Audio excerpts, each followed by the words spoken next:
Hey, welcome to the Calvary Chapel Salmon podcast. So good that you are joining us today. Thank you. Today I'm joined with Hagen Miller as usual. We are just here hanging out, chit-chatting, Calvary Chapel Salmon podcast, CCS podcast. Hagen, we are recording this on a Monday. Yesterday, as you may know, was Sunday. Yes. And on Sunday, you gave a riveting message.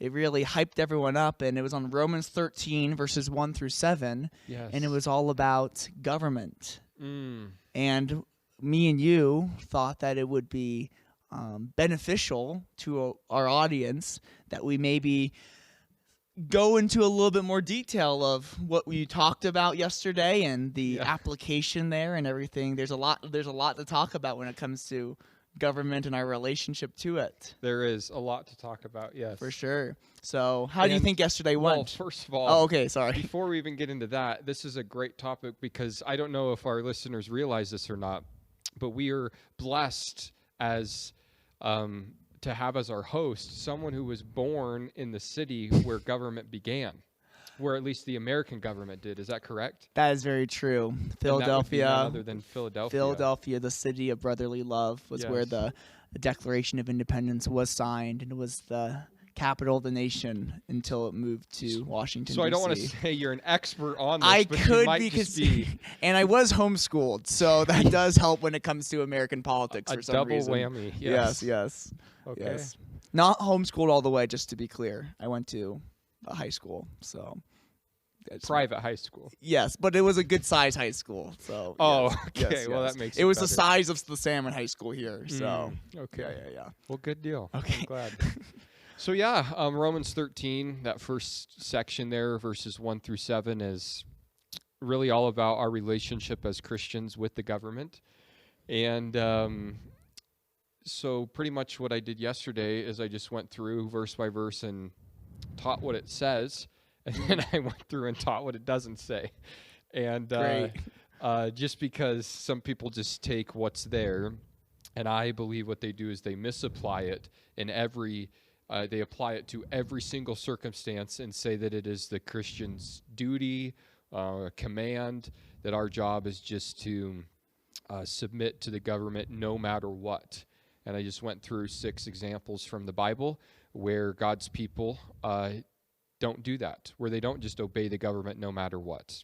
That there are times when God's people are faced with the choice of doing what's lawful or doing what's right. And I showed these 6 areas where they chose to do what's right and how God blessed them, and how in our not too distant past and definitely in our not too distant future, we as Christians who live in America are probably going to be faced with some of those decisions, and we want to be able to do the right thing, whether if it's lawful or not. For sure.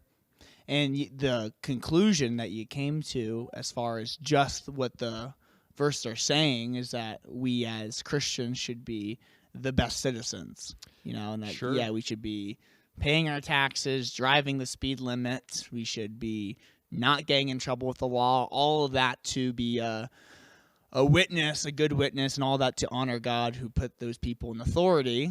But like you said, there's examples when we shouldn't do that. Yeah. And one of the examples you gave yesterday was 4 years ago, the COVID mandates were coming out, and you ignored some of them. So if you want to, how about you give us a little bit of a timeline about your COVID response, because the church did close down for a week, yes or no, or what kind of give us the rundown of what happened there, because that's a good example of when to not obey in our modern day. Sure. And so before we did this, all we knew is that we were just going to talk more about yesterday. For sure. So it's like we're just winging this thing as far as conversation-wise, but I think it'll produce some pretty good content, so it'll be nice. But so I remember when COVID happened in 2020, and I actually remember, so if you go back, I'm teaching the book of Revelation. I just finished up the book of Revelation, and it's probably like January, and there's this talk on the news about this flu in Wuhan and how it's going to spread across the world. And I forget, it's probably somewhere in the late teens of the book of Revelation is where I was teaching, and I made some kind of I was being funny, but I was kind of serious at the same time about how people are all worried about the world's going to end and the sickness that's coming. I said, it's not that big of a deal. I said, just wash your hands. And I made some joke about like not licking shopping carts or something. And so that's maybe in like January. And then by end of February, March, like everything's really kind of starting to boil up. And it's like, And we were actually at a men's retreat in Hamilton, Montana, when it was really starting to spread. And all of a sudden, government officials are starting to encourage people who gather to not be doing it. And I remember being at that conference, and different people were like, well, what are you going to do Sunday? What are you going to do Sunday? It's like, well, we're just going to have church Sunday. So we have church Sunday. It's like, okay. And then I forget the timeline of it all, but sometime in the timeline of it all, our trusty governor, Brad Little, was following everyone else at that time and was just like, hey, you can't gather numbers over whatever. They had all these funny rules, like over 20 or something, we want small gatherings. And the good news about that is in that like December probably we had started live streaming. So we were ahead of the curve on that, because a lot of churches didn't quite figure live streaming out yet, and then they had to learn all of a sudden. Yeah.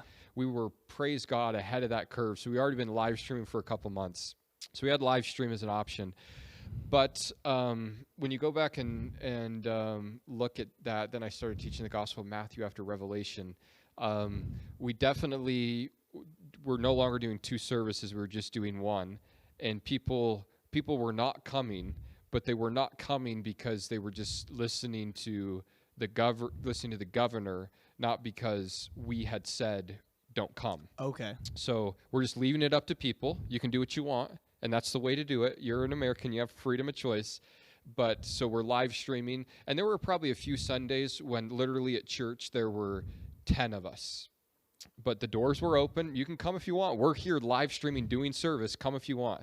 And like after just a handful of weeks, a small crowd started coming back, and then probably after not much long after that, most people started coming back, and we just went right back to both services, and we're running with So it. officially you never said, close the doors, it's COVID. Gosh, stop this. Right. Yeah. And then I had a few strategies. One is that if you go back and watch, I almost never talked about COVID during that time, which is interesting because people wanted you to talk about that. Like, this is a big deal that's going on. A lot of churches, it's all about the new mandate, the new update, the new thing that the government's letting us do, blah, blah, blah, because there was this like sequence of getting out of being shut down. And like, I just ignored all of that. I never talked about it. So one of the things that I think that went well here is that almost people could come to church and like, it was almost like, oh, things are normal. Like, I'm not harping this thing. I'm not talking about the new thing that Fauci came up with. I'm just like teaching through the Bible. And I think that really helped people, because a lot of other places, week in and week out, you're showing up and the pastor's updating you whatever the newest policy is that week from the government. And it's like, I just didn't care. Right on. Yeah. Yeah, you don't want to give people a hard time who did decide to stay home for a little bit, because nobody knew what was going on. That's up to them. Yeah. They made those choices are completely up to individuals. But I think it's wrong for a church to try to mandate that. Okay. So that's where it's like, here's the information. Do what you want with the information, and don't listen to me. That's like when later on in the timeline, when vaccines come out, people ask me my opinion on vaccines, and I have opinions, but it's like, I'm not a doctor. Like, you shouldn't be getting your health advice from me. I can tell you what I'm doing or what I'm not doing and why I'm making those choices, but you just need to look at what's out there, figure out what's really real, and decide if it's right for you. But to try to have a church that's pushing a vaccine, or a church that's pushing wearing masks, or a church that's pushing social distancing, it's like, no. Yeah. And that ties in with what you talked about yesterday as far as Daniel and Daniel chapter 6, when the mandate came out, don't pray, and Daniel just went and prayed because that's the thing that he always did. Yeah. And we just kept on doing Sunday worship because that's the thing that we always do, and we're not going to let the government stop our what we're doing. How we worship God doesn't affect the government. Doesn't get to affect that, and that's interesting because you would think the government would be all for that, because the government really likes this phrase, separation of church and state. Like they're all into that. Yeah. And that's really, really, they love it when it comes to public school, and no, you can't pray in public school. No, you can't say a verse. You can't teach the Bible in public school. But they don't love it as much when it comes to the government telling churches that they can't open up. And so I was kind of thinking about that yesterday. It's like, that's kind of a double standard. They'll throw out this phrase, separation of church and state, separation of church and state. We don't want the two to mix. But then when it comes to, well, bossing the church around when it comes to mandates and stuff, the government's like, yeah, forget it. We're just going to tell you what to do. Yeah. And I honestly, we had it easy in Idaho. For sure. And sometimes I forget how big of a repercussion this is for some people. But like literally in California, for example, Calvary Chapel, San Jose, in Silicon Valley, Mike McClure, like I believe still has over $1 million of fines against his church, and then at least that just against him as an individual for not obeying the mandates of Gavin Newsom during that time. And it's been through the courts, and I'm not entirely sure of the update of that, but like that's an example of someone that had serious consequences, but chose to do the right thing. And I'm super glad that he's a great example of someone who is leading that charge. John MacArthur was another one that was very quick to open up down in Southern California. And John MacArthur is in a very close to LA, so very populated area. You have people like Jack Hibbs in Chino Hills who caught on pretty quick with a massive church and then just continued to move forward. And I was looking to these guys to validate my rebellion, quite honestly, because you could very easily look plenty other places and see people that are just, we're just trying to be good citizens. We just want to love our neighbor, and the best way to love our neighbor is just to show up to church and not sing songs and wear a mask so that we don't spread this thing. And it's I don't want to be insulting, but it's like if you're stupid enough to think that you can be in the same room as someone and somehow you singing songs or you wearing a mask is going to keep your germs away more than not, it's like I don't know what to do with you. Because if you're just going to interact, then you're sharing germs.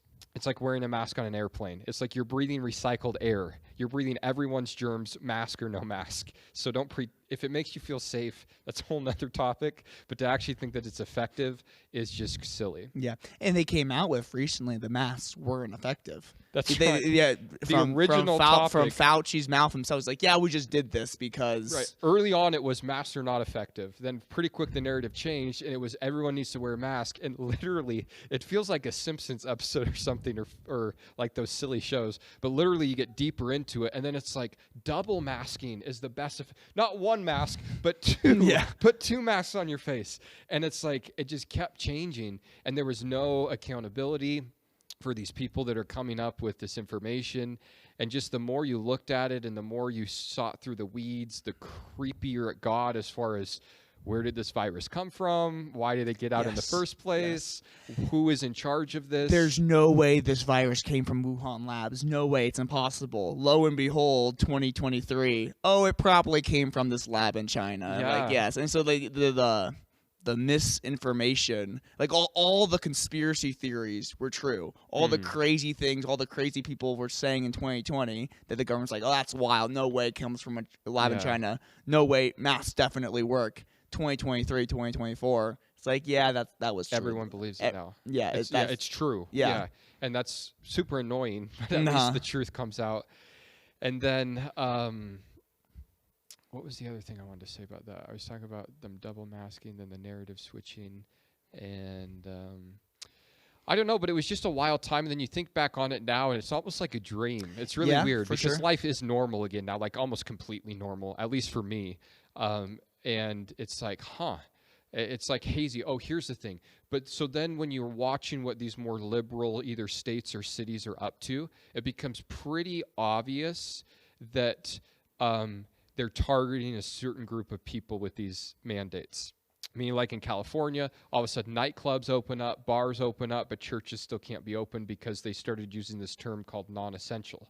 So bars are essential, nightclubs are essential, churches are deemed as unessential. They still need to be closed. They're not allowed to meet. And all of a sudden, if you just put your thinking caps on, you come to the conclusion that it appears that this actually has nothing to do with people being healthy. Because if it was, it would apply to everyone. This might have to do with targeting a specific group of people. And I think that was revealed as you just go back and watch as the pandemic was unfolding. They're targeting people, I believe, and here I'm a conspiracy theorist, I guess, but they're targeting conservative Christians, and they do not want you gathering together. And it almost became where it wasn't about health anymore, it was about proving a point. And you guys are going to be rebellious, and we're going to make an example out of you. And they tried it in a lot of places, and they did through lawsuits, and most of those have been won in favor of the churches, which is super nice because we have this little thing called the Constitution in the United States, which comes in handy once in a while. Yeah, which is great. Yeah, one of the best parts of being in America. And many of those churches that they targeted, I forget the statistic, but many of them never reopened. Like the churches closed down. They're just like, okay, we'll just we'll submit, we'll obey. And then they never got still momentum. Today. There's many churches today that have not opened back up, which is crazy, and they never will. And here's the thing, and I want to be careful about this, but every church I know that chose to not take its marching orders from the government and just stay the course is almost doubled in size. Not that size is everything, but that is doubled in size. God is blessing, and most of them are trying to build a bigger building because they don't know what to do with all the people. Yeah. And to me, what that shows to me is that this was a test, and when God's people did the right thing, God is honoring them, and God's using them mightily in a community. And I can list pastor after pastor after pastor that I know personally that is what happened. They did the right thing, and God blessed them. And that's really cool to see. Yeah. Because now you look back on that experience, and now that experience is a testimony that's going to fuel making the right choice for whatever the next dilemma is in our future. Because there will be a next dilemma. And we look back on God's faithfulness in our not too distant past, and we say, God takes care of his people. We are going to stand up, we're going to draw a line in the sand, and we're going to trust that somehow, some way, he's going to show up. And he does. How does it work when less than 50% of your people are not coming to church? Tithing doesn't go down one bit. It actually goes up. How does it? I don't know. All of a sudden, giving is not directly correlated. There's this phrase in the church world, it's particularly when churches go to try to get loans in order to build a building. There's this saying that they use, and I've never been through this process, but it's called nickels to noses. Oh. How many nickels to noses do you have? So there's a correlation to butts and seats to money and offering that banks look at. And that's why almost every church, here's some church information for you, almost every church that actually has a real mortgage from a bank, they have to submit their attendance to that bank weekly because that bank is watching how many people are coming, how much money is coming in, are you going to be able to make your payment this month? They want all that information. So that's a beauty to getting out of debt and living in a church world where you don't borrow money anymore, which is where Calvary Chapel Salmon is. You don't have to be there. But anyway, nickels to noses didn't apply all of a sudden because there ain't much noses, yet the nickels are still coming in, is my point. So like people, even if they're staying at home or they're watching and they're not coming to church, somehow they're getting their offering in that box. Somehow God is still providing. And where you could hear horror stories of churches that literally dwindle away and cease from existing, the story around here and many other places is that God actually built during that time. God actually provided exceedingly and abundantly above anything that you could ask or think in a time where if you just looked at it logically, you would think, man, there must be struggling. And it's like actually the exact opposite. Yeah. Cool. Well, hey, let's talk about America, Hagen. Sure. Because America's kind of an interesting place. It is. We got a Constitution, we got a Bill of Rights, we got an amazing history. I believe, personally, that America's the best nation on the planet. I agree. I'm a little biased, Yes. but I believe that. I think we have the most freedoms. But yeah, America's also not a perfect place. There's a lot of corruption. There's a lot of bad things that go on. How do you feel about America and its interesting role in the world, and as we're talking about this and Christian freedoms and all that. Yeah, I heard Joe Focht say this the other day. It's the best Babylon that we got going. That's what America is. It's the best Babylon that's going right now. And it is Babylon. I mean, the man system is Babylon. So you see it in that sense. It's like, it's corrupt. It's not perfect, but it's the best we got. So that's kind of my mindset of it. It's the best Babylon around. So Yeah. And I like that saying. But yeah, I really like America. I was born and raised here. I really love freedom. I really love freedom of speech. I really love the Second Amendment. And I think those are things that really make the United States unique globally. And I think it's really cool to look at American history and see how God has used America for his kingdom. Like, I don't know, but I could definitely bet that statistically, guess what country does the most mission work? It's got to be America. There's no other country that's sending more missionaries as far as churches from that country, that's sending more missionaries, that's doing more humanitarian work, that's preaching the gospel more than what the United States has done in the 200 whatever years that it's been in existence.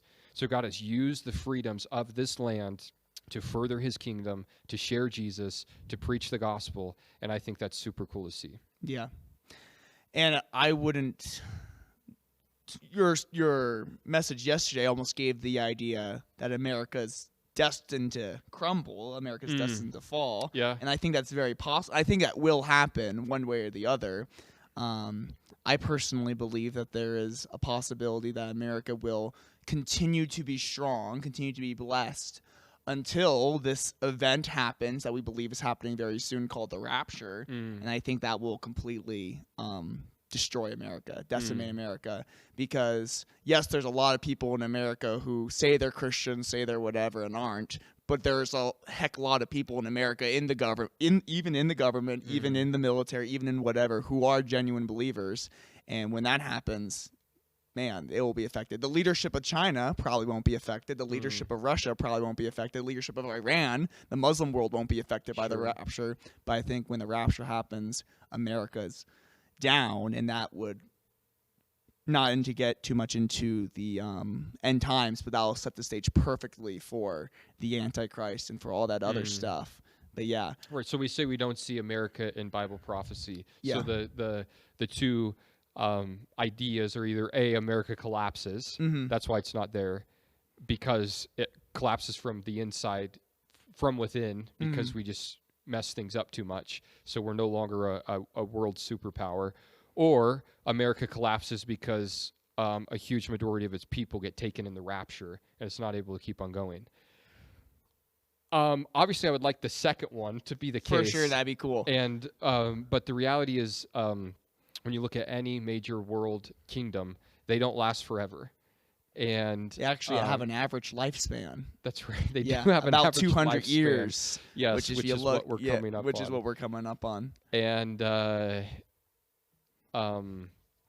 when you look at Rome and you compare it to us, if you would have talked to Romans back in the day, they would say no way could Rome collapse. And sure enough, it does, and it collapsed from the inside out. It's not because someone came in and overtook Rome. It's because of the policies and the people of the Roman Empire. I don't know what word to use, but it literally just disintegrated from the inside out. And it's like there's definitely very strong parallels of that in us. For sure. And I see that. So I believe America will fall one day. I think the question is timing. Do I think we have a few more good years left in us? I sure hope so. And I think that is determined upon us. Yeah. Us meaning the church. I think the ball is in the church's court, because here's the big temptation. It's either America's screwed anyway, so we're just going to throw up our hands, give up, and try to just ride this thing out, or there's still a bright future ahead of us, and this is super messy, but somehow with the right people and hard enough work, we can straighten this thing around a little bit. And it just depends on the day what camp I'm in sometimes. Because sometimes it's like, this is just way too deep. There's too much corruption. There's too much debt. You cannot restart this thing. And the other part of me is like, but this is America, and you have that patriotic spirit, and it's like, we can, that we are the land of opportunities, and if we get the right people in charge and we become the right citizens and we raise up the right generation, this thing does still have many years left in it if we choose to fight for it. For sure. Yeah. So I was talking to someone the other day, and they were like, yeah, we can get the right people in. We can slow the fall of America, give us a couple more good years. I think a big factor with America and its existence is what's going on right now in our world with the nation of Israel and God's promise in Genesis chapter 12, I will bless those who bless you. And I think a big reason that America has been so blessed is that we've always been a friend of the Jewish people. America was the first nation to acknowledge the Israeli state. We have always been their defender. We've always been backing them. And as we look with our current leadership right now, when we look how our current leadership is starting in very, very real ways to abandon Israel, that's a little scary. Because if that's kind of our main thing, that we're still being blessed because as a nation we're blessing Israel, if that goes away, there's not much left holding us up. The number of abortion America is responsible for, the number of awful things that we allow in America all the time. I think there is a judgment coming basically on America, and that judgment probably will start from the inside, which is very, very likely and very real. I have here this fancy smanchy quote that actually I got from Joe Focht too. So this is just the Joe Focht podcast today. By the way, Joe Focht is the Calvary Chapel pastor in Philadelphia, if you're familiar where I grew up. But this is from this man, Alexander Fraser, who lived in the 18th century, and he said this, which is very timely: a democracy cannot exist as a permanent form of government. It can only exist until the voters discover that they can vote themselves largesses, which is basically free stuff. They can vote themselves free stuff from the public treasury. From that moment on, the majority always votes for the candidates promising the most benefits from the public treasury, with the results that democracy always collapses over loose fiscal thank you, policy, always followed by dictatorship. The average age of the world's greatest civilizations has been 200 years. These nations have progressed through the sequence from bondage to spiritual faith, from spiritual faith to great courage, from great courage to liberty, from liberty to abundance, from abundance to selfishness, from selfishness to apathy, from apathy to dependence, from dependence back into bondage. And you can just look at America and the history of it. We started out in bondage to Great Britain, rose free. We had amazing spiritual revivals in America, and we became one of these superpowers, but now we are definitely in the place of selfishness leading to apathy. People are discovering that they can vote in politicians who will give them a whole lot of free stuff, and that is literally destroying America from the inside out as we look at the debt. And so, yeah, I don't know if America will keep going, but yeah. But if it does, I was thinking about this the other day, this is the circle, this is the sequence. So your concern needs to be this: you. You need to be right with God. You need to know what truth is. You need to worry about you. Then it's your household. Whether it's just you, if it's you and your wife, if it's just you and your roommates, if it's you and your family, you're right. You know truth. You speak truth. You teach truth. You got that figured out in your head and your heart. Now you make sure that what's happening in your house is accomplishing that. Then you go to your community. And it just works out. So I don't believe this is... this isn't top down. This isn't trickle down reformation for the country. It's going to be bottom up. It's going to be middle out. It's going to be grassroots is a word that they like to use. So it's going to happen with individuals. It's going to happen with families. It's going to happen with churches. It's going to happen with communities that figure this stuff out, that understand truth, and that are sick of corruption and government. That's where reform is going to come from, I think. It's not from just having the right guy in Washington and then he's going to straighten it out. It's society gets straightened out through that means, and then because society is straightened out, the right person gets into Washington. So That's my theory. Yeah. So it's like, well, I don't want to run for president. I don't want to run for mayor. I don't want to run for commissioner. I'm not into politics. Okay, then you need to know what's right. You need to know what's true. You need to know what God's word says. You need to vote. You need to have your family understand those things. And it's everything. And it's much beyond politics and government. It's doing the right thing. And if we could just be a people that do the right thing, then eventually people who are doing the wrong thing that we vote for are going to stop getting into office. Because we're people who do the right thing. And when we do the right thing, we're voting for people who do the right thing. And those people who aren't doing the right thing are not going to last. So that's the way this works. And I don't know why that's hard for people to figure out. Yeah, because it takes self-responsibility and takes you solving your own problems and not relying on someone else and not relying on the government to come in and take care of you. Yeah, and that's the mindset switch of we the people are the government to the government's going to come in and I'm from the government and I'm here to help. The mindset of, I'm going to just take the handout. I'm just going to do what they say because they give me what I want. I was talking again to someone yesterday, but the idea did a lot of talking. Yeah, there was a lot of talking after the message yesterday, which is good. The idea that we have a duty, you could say, to be involved in Salmon, be involved in the school, be involved in the whatever. You have a duty as an American to vote. We say that as an American, if you care about America, you should vote. Even if you don't like your options, you have this freedom and you should use it because for thousands of years, people haven't had the option to vote. Sure. And you could say it's your patriotic duty to use that and to be involved. And if you, like you said yesterday, if you're going to complain about how bad America is or how corrupt it is, well, you should better be voting. You should better be at least doing that and probably getting involved in other ways too. Running for school board, running for city council, running for planning and zoning, voting for the right sheriff, whatever. But like being involved in the community and not just getting in a bunker and hiding, which is kind of our tendency, would you say? Sure. Yeah, things get wild, so we just want to take us or our family or those we love and just be like, because it's overwhelming. It's like, this is just too overwhelming. I can't figure this out. I can't control this. I can just control what happens in my house. I'm just going to hunker down, keep my head down, and be safe and pretend like that's going to work. Yeah, but that goes back to what you said. We get overwhelmed because we see the nation as a whole. But it's like, well, don't look at the nation as a whole yet. How about you just look at your tiny little town? Yeah. Look at where you live and what you can do with where you live, and then that will progress to the state and then eventually to the... So you just start with what you can do. That's your responsibility. Don't be overwhelmed by the corruption of the national government and all that, because that will overwhelm you quick. Sure. Yeah. And I don't quite understand how to make sense of all the numbers, but I do believe, and I mean this word in the way that we would often use it, maybe not in the sense that the Bible would imply it, but I do believe America still has majority of Americans are good people. I do believe that.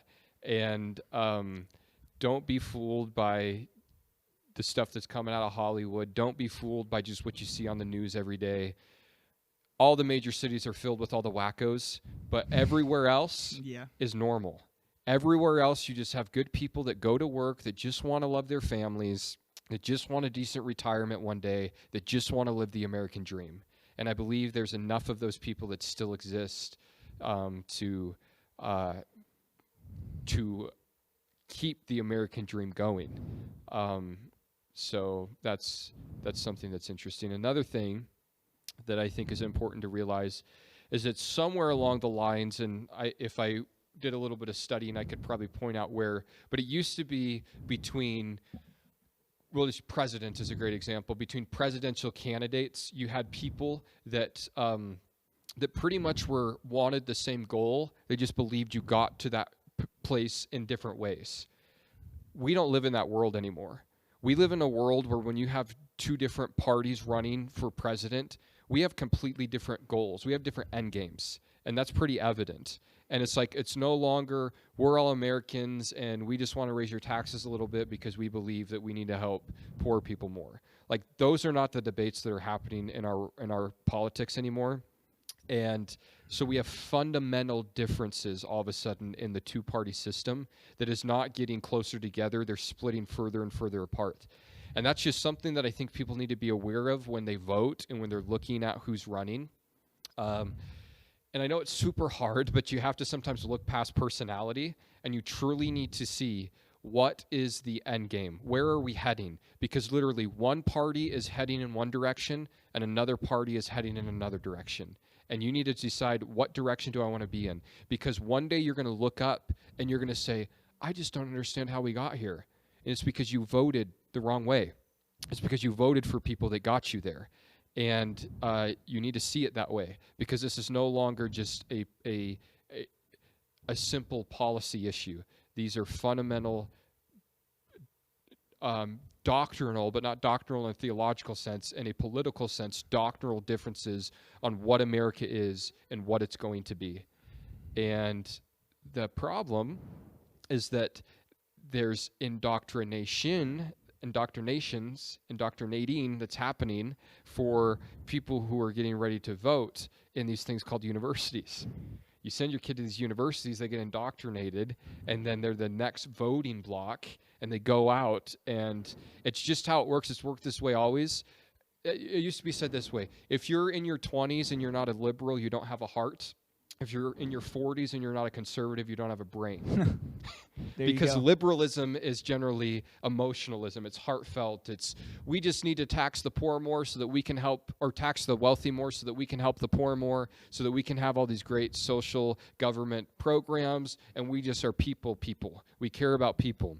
And then you actually live life and you get a job and you have a family, and you realize that that's just not how it works. And then the pendulum swings over to more conservatism, because now you start using your brain a little bit and you realize how this works.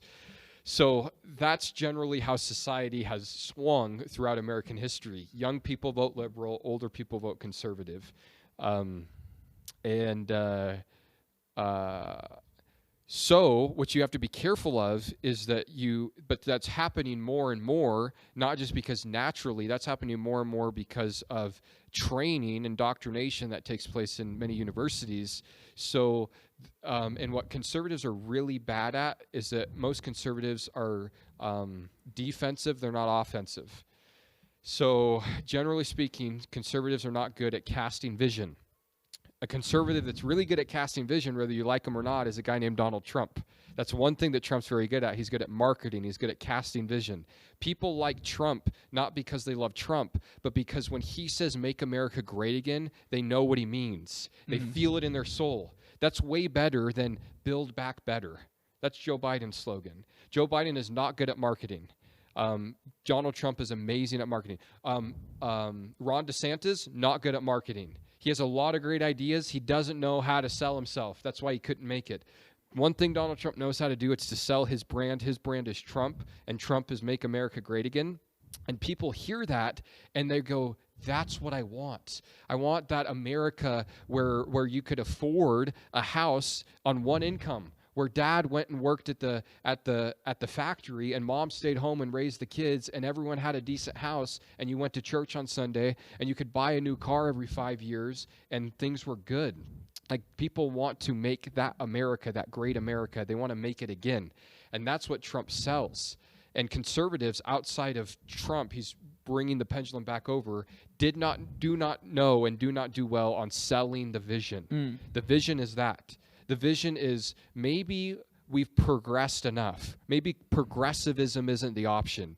Maybe the good old days are behind us, and we should figure out how to get back there.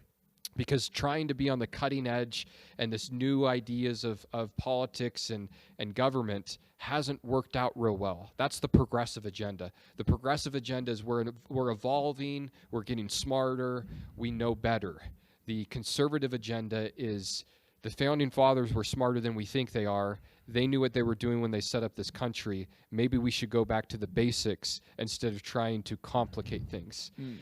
So what conservatives need to do a better job of is casting vision, and there's movements that are starting to sprout up that I think are doing a good job of this. Charlie Kirk, what he does is he goes to college campuses And he does these rallies, he gives these speeches, he argues with the kids on campus as he sits down, and they come up and they can talk to him and debate him about anything. And what he's doing is he's going to where the battle is being fought, which for that specific battle is the campuses. I'm going to go to where the battle is, and I'm going to give the other side of the story. The other side of the story on the college campuses is a conservative worldview. I'm going to give that. I'm going to argue logically why that makes more sense. I'm going to argue morally, Charlie Kirk would do, why that makes more sense. And I think it's really cool to see a movement like that happen in America, because that's where you'll see transformation take place. Yeah. And the cool thing about Charlie Kirk is that he's a Christian. And he's right. very open about it. Yeah. And it all makes sense when he says it, because like I hold these conservative values because, and they spring from my Christian faith. Mm-hmm. And when you look at the conservative values and what that means, or the Republican Party and what that means, you look at what they believe, a list of what they believe, and a list of what the other side believes. You say, okay, which one of these lines up with the Bible or what we see here in our faith? And it's like, yeah, pretty clearly, pretty drastically clearly, it's the conservative side. Sure. So, but with that does not mean, and I'll beat up Republicans all day, there's plenty of just slimy, corrupt Republicans, and they drive me bonkers. And so that's not to say you just need to always vote Republican because Republicans are the good guys. A lot of them aren't the good guys. The question is it the good ideology? Is conservatism the good ideology? Is that the boat that's getting us to the place where we want to be? And my answer to that would be yes, for the most part. So it's not that there's Democrats that are better people than Republicans that are in office. I like Robert F. Kennedy Jr. I think he's a cool guy. I think he's a smart guy. I really like his view on vaccines. I really like his view on what needs to happen in America financially as far as the housing market. He's got some really good ideas. I probably disagree with him on abortion. I probably disagree with him on a lot of things, but there's certain things I can look at him and say, I like half of your platform. Yeah. And like, I'm not afraid to say that. But the other half I'm not a big fan of. And one of the problems with us right now, and you go back to being from Philadelphia in the beginning, something that old Georgie warned us of, not Georgie the King, but Georgie Washington. George Washington warned us against the two-party system. And that's one of our big problems too. And one of the things that I like seeing, at least with Robert F. Kennedy running as an independent, is that hopefully this does a little bit of breaking away of the two-party system, because that's part of our problem as well. And I would like to see, and I think it's cool, and I'm excited as someone who's a bit into politics to see what happens in this election. I don't believe he's going to become president. I don't think he has that much popularity, but I think people will be surprised how many people vote for him. And I think that will challenge how the system works. Because the system's weird. I don't even understand how it all works, but you have these caucuses and these primaries, and you need so much money to even get onto the ballot, and then certain states can just choose to not have you in. And it's like, why can't we just have a group of people that are running and we pick the right one? Like, there's so many weird hoops you have to jump through to even get to the place to where you can be an option. Yeah. And that's why Robert F. Kennedy had to stop running as a Democrat, because the Democratic Party wouldn't let him run against Biden, and he had to declare himself as an independent because the whole system wouldn't even allow him to play. He couldn't even play the game, so he had to cut off his ties with the Democratic Party and just run as an independent. Yeah. So, and many people have this idea when we talk about conservatism or Republicans, and they feel like, well, you're just being duped, because they look at the politics and they say, well, there's just a uniparty. There's the DNC and the RNC, but really it's all the same people. And you can do research and you can realize that, who's paying the bills? Follow the money. Sure. Who's paying the bills for these big old conferences? Who's paying for the RNC and the DNC and these big old things? Some of the same people, some of the same companies. That's right. And it's like, well, is there a two-party system? And there's this whole argument, there's a whole camp of like, well, there's not really a two-party system. It's just to keep us preoccupied, keep us busy. And then really there's some powerful people behind the shadows really driving the boat. And that's a very pessimistic view of everything. It's kind of a hopeless view, because if there is no point, then it's like, okay. Sure. So, and I don't there's probably a good level of truth there, Mhm. or maybe Right. Yeah. George Soros is a big player in Yeah, the yeah, political yeah. world as far as funding things and getting people elected. The good news, he's getting really, really old. Yeah. And he's going to die someday. And I can kind of say that jokingly when we talk about politics, but there's also a sadness to that, because there's like really shallow people in this world who have like been so corrupt and just try to do whatever they can to help push the agenda they love. And those people die, and they're not good people, and they don't know Jesus, and they go to hell. Mm. And it's like sad to think about that. But Yeah. And that kind of circles back to the whole thing with the church and what's the church responsibility, because some would say politics is all just a distraction, Mhm. because it doesn't matter if you're a Republican or a Democrat. It doesn't matter if you're the best conservative the world's ever seen and you vote for all the right things and you get involved. If you don't know Jesus, Ben Shapiro. Ben Shapiro doesn't know Jesus. It doesn't matter. And so some will say the church's job is to preach the gospel, Mhm. and they'll say that's your job, that's your responsibility, and politics is just going to divide. It's Mhm. just going to cause distractions. How would you respond to somebody who said something like that? Yeah, I think politics can divide for sure. And I do believe it is the church's job to preach the gospel, make disciples, For equip sure. the saints for the work of the ministry. But I think that you're to be doing those things in the context that you're in, and the context that you're in is a country that is a republic, and you can have a whole lot of influence if you get involved. Because what's the alternative? The alternative is you don't get involved, and then people who don't know Jesus, who aren't born again, who don't understand truth, are going to be calling the shots. So it's like, that's not an option, or a good one at least. So you might as well get involved. Maybe you'll step on some toes along the way. Maybe you might offend some people. And that's the other thing when it comes to politics a little bit. Like, I don't really have much of a problem calling out good and evil, but there's plenty of things that are political, that are just nominal, that are neutral, and there isn't a right or wrong. And you don't see it as much nationally, but you see it a lot locally. Salmon, Idaho getting a new school is not good or evil. It doesn't matter in that world of good or evil. So if you want to vote for a new school or not, that's on you. You need to do your homework and decide if that's a good choice. So that's why you really don't hear me talk about that kind of stuff publicly, because it's not a morality issue. But there's plenty of other things that are political and moral issues that the church needs to speak out on, and those are the things that we really need to be vocal about, I think. Yeah. So, yeah, you can easily divide on something like a new school, but at the end of the day, that doesn't matter as far as good or evil. Does it matter good or evil? Abortion. Does it matter good or evil? What are we allowing in our school? What Transgenderism. you're allowing for kids in school? What curriculum is being taught? Yeah, that's good and evil stuff. So those are where our voices need to be heard the most, I think. Yeah. I think it's important to realize that Satan cares a lot about politics. Sure. He cares a lot about politics, and he cares a lot about what's in the schools. He cares a lot about what's approved of in society, and he is obviously fighting for all the worst things to be approved and propagated in these worlds.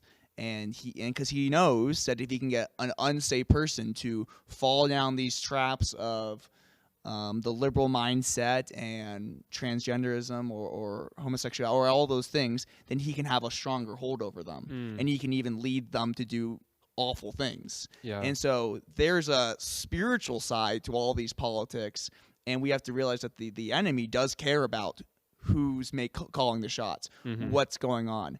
And if he cares, then at the very least, we should care about what's going on. And so I think you can build a very strong case just from that we as Christians should be very, very much caring and involved about what the unsaved world, what America is, because, as you said in the beginning, America's had a great value in spreading the gospel around the world. And if we believe in the value of that, then we need to keep America what it is, because then it keeps doing what it's going to do. Yeah. And so, yeah. And I don't believe everyone in America needs to be a Christian. I wish they'd be, but I don't believe they need to be. That's the beauty of this country. So I'm not trying to make America a Christian nation in the sense of everyone just needs to be submitted to Jesus. That'd be great, but that's not the goal. The goal is to give people the freedom that this place promises. And if you want to take that freedom and choose to reject Jesus, you have that freedom.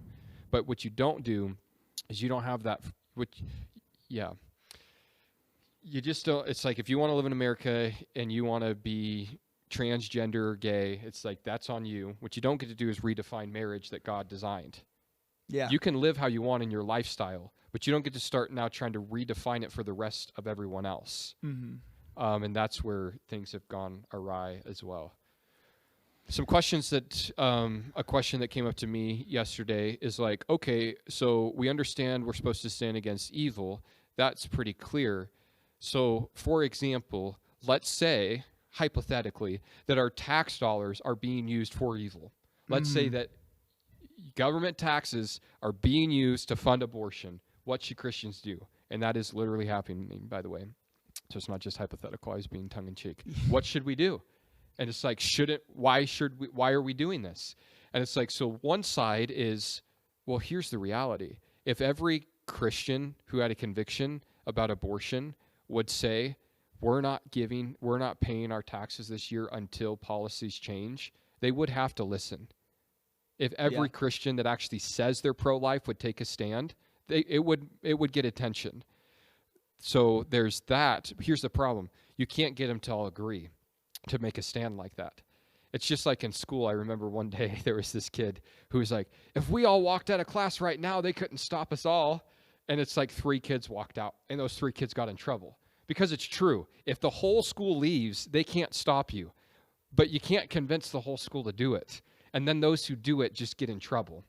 So it's like, if only 100,000 people, if only 1 million people do it, then only 1 million people get in trouble. If truly every single Christian in America would take a stand, there's great power in that. So it's like, well, I'm just going to not pay my taxes. The other argument is the way that you take a stand is through, we have ways in America how you take a stand. The way is not withholding taxes. The way is voting. You take your stand in voting. You take your stand by running the right person. You take your stand by getting those people who are making those policies, who control where those dollars are going. You play the game by the rules of the game instead of revolting against the game. So that's the paradox. I don't have the right answer. I don't love that money that comes from me. Somehow, when you divide it all up, there's a something percent of money that comes from all of us that goes to help kill babies in this country. I don't like that. I don't know what to do about it. Revolting, not the best solution unless everyone promises they're all going to do it together. Yeah. Voting is a much better solution, but that doesn't work either because not everyone votes. If everyone did vote that had these convictions, it would also make a difference. So it's hard, and that's where it gets frustrating. Because truly, if the right people would take the right stand, you could see a big change. But there's so many people who have the right ideology or the right philosophy, and they're tired. And here's the other damage. We're now living in a world, and this is a country, and it's never been like this before, where now people even doubt if their vote matters. And it's never been that way. At least we can vote. But now we're living in a world where we can't even trust the ballots. So how do you survive that? I don't know. Because it doesn't matter what happens in November. The other side's going to say they cheated. Guaranteed. That's the narrative. This guy wins, he cheated. This guy wins, he cheated. No one is going to accept a legitimate election anymore with how things are done. They should just both decide not to cheat and shake hands and say it. Yeah. Right? So it's like, that's where it gets so messy, so overwhelming. Yeah. But then the temptation, you could say, is the other side, whatever that means, wants you to believe your vote doesn't matter so that you won't go and vote anyway. It just doesn't matter. It's going to be stolen anyway. Well, then just don't vote. No. Because then you're buying into maybe the propaganda. So still get out, still vote, because there's still a chance. Yeah. And Paul says in Romans chapter 13 that we should be the best citizens, and part of being the best citizens is voting and doing that. So, yeah. But it's a mess. It's a big old mess. It's definitely super messy. It's way overwhelming. But again, the battle is won with you. It's won in your house. It's won in your community. It's won in your churches. It's won there. And as all of across America, households start getting reformed, across America, churches and communities get reformed, then you'll eventually see it get to the top. It's not the other way around. And that's where what I don't love about conservatives right now is they treat Trump as if he's the answer. And he's not the answer. He does a good job on a lot of things, but he's not the answer. His vision is real valuable, but he's not the answer. And stop pretending like whoever gets voted into the White House is going to radically change your life, because it's not. No. It's the other way around. You got to build the pyramid from the base up. And local politics will always be way more valuable than national politics. Who your mayor is way more important than who your president is. Who your sheriff is way more important than who's in Congress. And people forget that, I think. And get involved in those places, and don't get too much hope in this particular guy, because he's just a guy.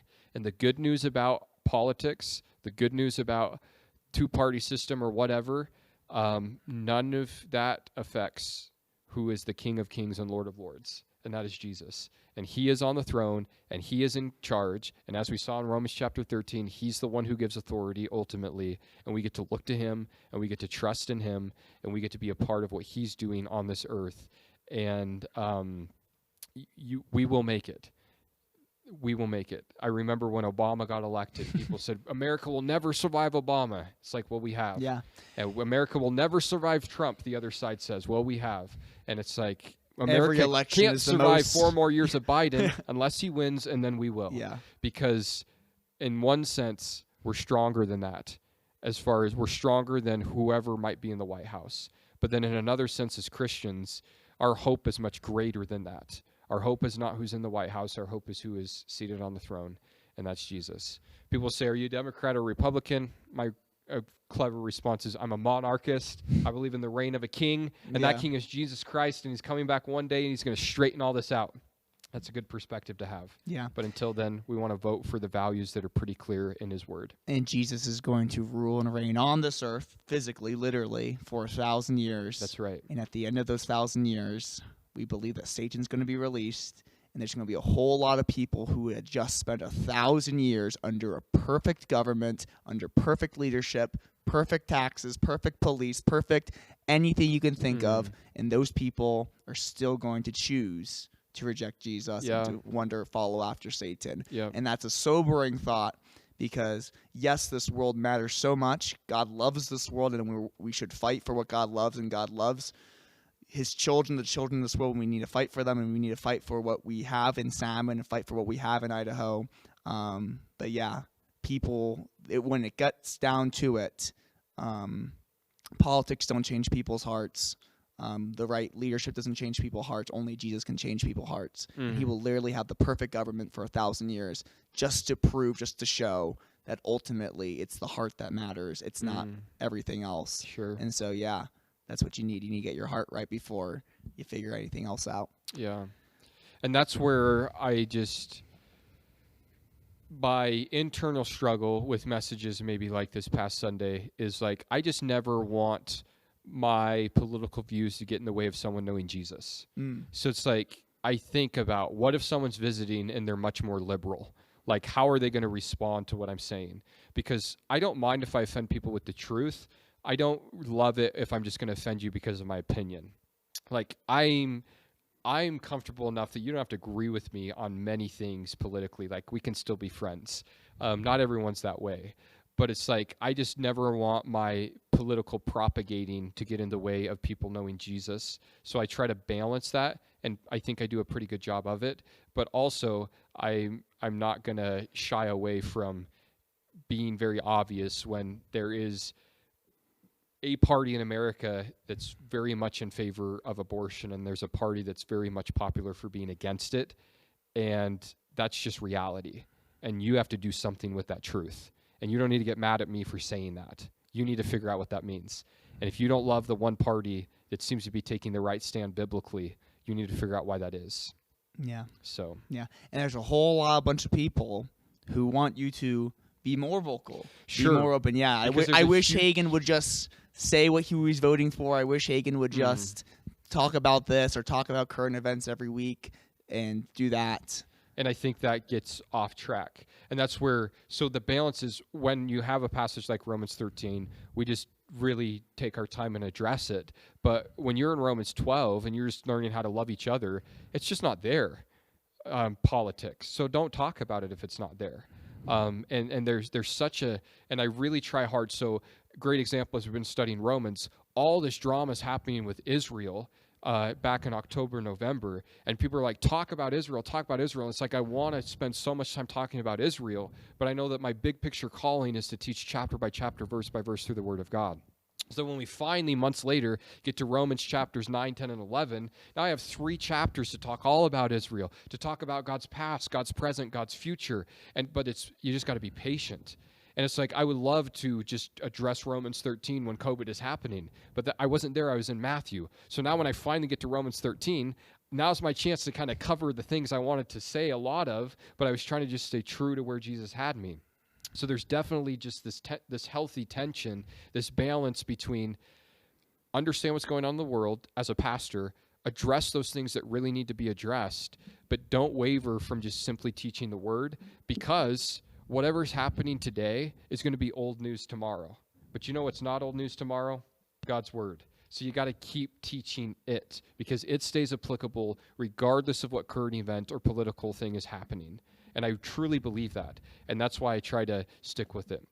And I know also with our church, there's another big temptation because most people like it. Most people agree with my views politically. Most people get fed from that. So, hoorah type stuff, yeah, as we like to call it. So there can be a big temptation to want to do that a lot because people like it, people clap, people get engaged, people say thank you afterwards, people call you bold. Like that feels good to me, right? That feeds me, that does something to me.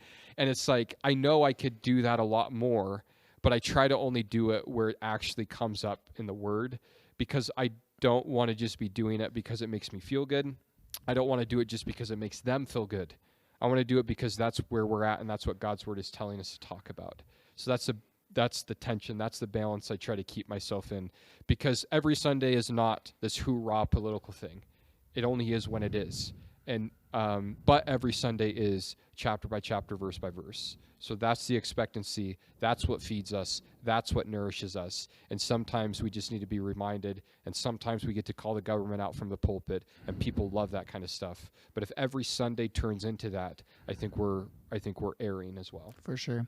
And that's the beauty of what we're doing right now, because you get the word of God on Wednesday nights, on Sundays, and you need that. But then you also have opportunities with podcasts and stuff like this, or just talking to people to talk about those other things, and that's good. And to come at it from a biblical perspective is super, super important. Come at it with the perspective of everything this book says is true is really, really, really cool. Well, I think we're almost about out of time, Hagen. That's right. Yeah. So Jesus is still the answer. Yep. We look to him, and we don't use that as a cop-out. We believe that because it's true. And Jesus is the answer. And like we saw in Romans 12, we are his body. And he wants us to be doing things on this earth. And he wants to work through us. And he wants to work through us in church. He wants to work through us at the job site. He wants to work through us in politics. He wants to work through us. Yeah. And our job is to let him work through us wherever it is we might be. For sure. And God gave you this life. He gave you this family. He gave you this city to live in. And he's going to, I believe, hold every single Christian accountable for what he gave us. I gave you this place. What did you do with it? I gave you this family. What did you do with it? I gave you this nation. What did you do with it? So, yeah. Well, hey, right on. Good talking with you, Hagen. Of course. Thanks for having me, Jordan. No problem. Thanks for having me. Okay. See ya. Bye-bye. Bye.